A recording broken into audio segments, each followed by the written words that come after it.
another team that we've been kind of keeping an eye on that is doing well this season. Actually, is now moved into the first in the SEC. Texas A&M. So with their move to first in the SEC after taking down Mississippi State this past weekend, what's kind of your reaction and outlook to their season and that win and kind of where they go from here? Yeah, it was a 34-24 win after being heavy favorites against Mississippi State. Mississippi State's been playing teams a little closer than expected. We talked about it now. Texas A&M they hold first place right now. LSU also with no loss in the SEC. And this wasn't even necessarily Texas A&M's best game, but everything's starting to click for them. So from where we started this year, we're like, okay, this is going to be a great defense. Year started, wasn't a great defense. And now we're starting to see, like, especially in the second half of this game, they played like number one in the SEC defense. Yeah. So I'm starting to look at their season, reacting to this game, like they have what they need to do to hold that position for the rest of the season. Their big two games this year are LSU next week and then Texas to finish it. Both of those teams are beatable. Yep. Like, especially with the way that Texas A&M can play. Wegman, not his best game this weekend. Not the best running game either. But the defense, held it all together. Yeah, and I definitely agree with you. Like, despite it not being, Wegman and Le'Veon Moss's best game, this team is playing their best football. They've won 6 straight. It's tied for the longest streak in the SEC with LSU, who's, also in the first and second spot with them.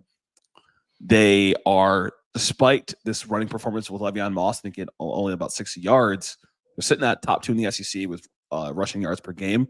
That's been the story offensively. Le'Veon Moss has had 3 games this year over 100 yards. And so if they can continue to run the ball this way, control the tempo, the defense can do what they're doing, they ultimately, to me, have a great shot to stay in first place, get into the SEC championship for the first time. And, achieve some goals that would be, I would say, overachieving for Mike Elko in his first season.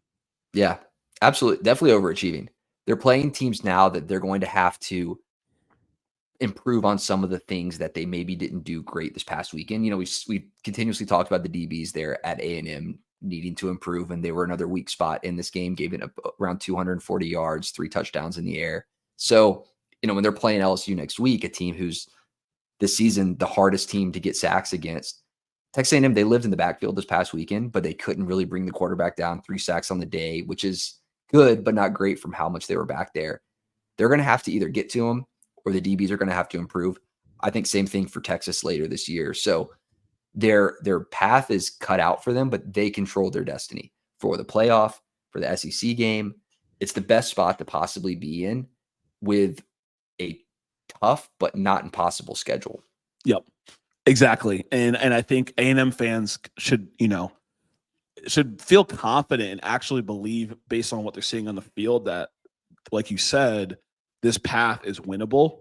I think in the past, it's a lot of the confidence has been just, false bravado. But now I would say it's legit. Like you're winning games without playing your best football, but you're playing really good football defensively. And you're playing great football on the ground, and you're playing tough football. And so you saw your arch rival go down last week.